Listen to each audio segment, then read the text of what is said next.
Ouija Origin of Evil is directed by Mike Flanagan and stars Elizabeth Reaser, Lulu Wilson, Annalise Basso, and Henry Thomas. I didn't realize that was little Elliot from E.T. until after I looked at it. And this movie's a prequel to the original Ouija, but it also kind of stands out on its own. It can be a standalone movie, and it's a period piece set in the 60s, I believe, where this family, they run a scam business where they're trying to help people communicate with dead people, communicate with the dead, and just give yourself some closure. Yeah, that's all great. And then one day she brings home a Ouija board, and then the daughter plays with it by herself and causes her to be connected with spirits and evil demonic shit, and then horrible things happen to this family. Moral of the story, never play with a Ouija board. And that first movie, yeah, that first movie sucked. And this one, Mike Flanagan, the guy just recently did Hush. He did Oculus, where the older daughter of this movie, that's what she was from, and I really loved her in that, and so I was happy to see her again here. I think she does a very good job. The mom also, very, very good. The daughter, creepy as hell. She's really good, really creepy. So the actors in the movie do a good job. Is it actually a good movie? Yeah, Mike Flanagan made a damn good movie, and he had lots of great touches that weren't necessary, but really improved the movie just on an aesthetic level. Like, it feels old-timey. He brought the old Universal logo in, and when the title shows up, it's like that,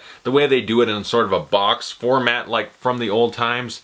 And also, he has cigarette burns. You know, remember Fight Club? Cigarette burns go in the top corner, and that tells you when to switch film reels. Like, they had a lot of little stuff like that where it's like, that's awesome. On an aesthetic level, it wasn't important, but it heightens the movie and makes it better. It shows that the guy cares. It's not just a lazy-ass prequel that, okay, here's another shitty movie. It's like, we're gonna do something, let's have it be artistic. And it's well shot. The guy, he is a good director. The cinematography, from a level of filmmaking quality, it's very good stuff. Does it have atmosphere? Yes. Does it have suspense? Yeah. The movie really builds up. The first hour or so of the movie is a lot of getting to know the characters and their situation and slowly building up the tension and suspense, which I appreciate.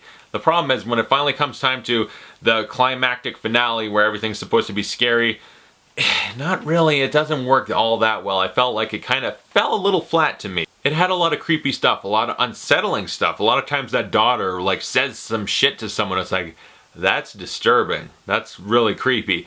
But when it got to the end, it's like, it's not scary. I wanted to be really horrified by the stuff going on, and it kind of fell flat, and I was like, eh.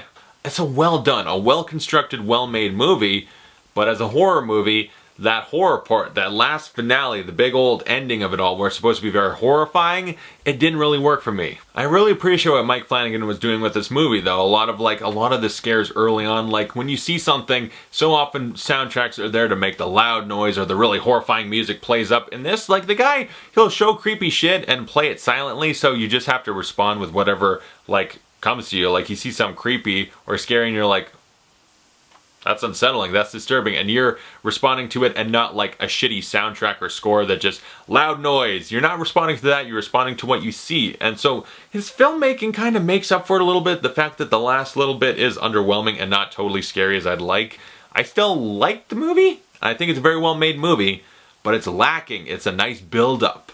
But when it gets to the point where it needs to be horrifying, it really didn't work for me. I give Ouija Origin of Evil a B. I think it's still a good, well-made movie for sure, but that lack of horror and terror at the end, the finale was just, it fell flat and it didn't really work. It was just underwhelming, and that's disappointing. So comment below, tell me your thoughts on Ouija Origin of Evil, and thanks for watching. I'll see you guys later.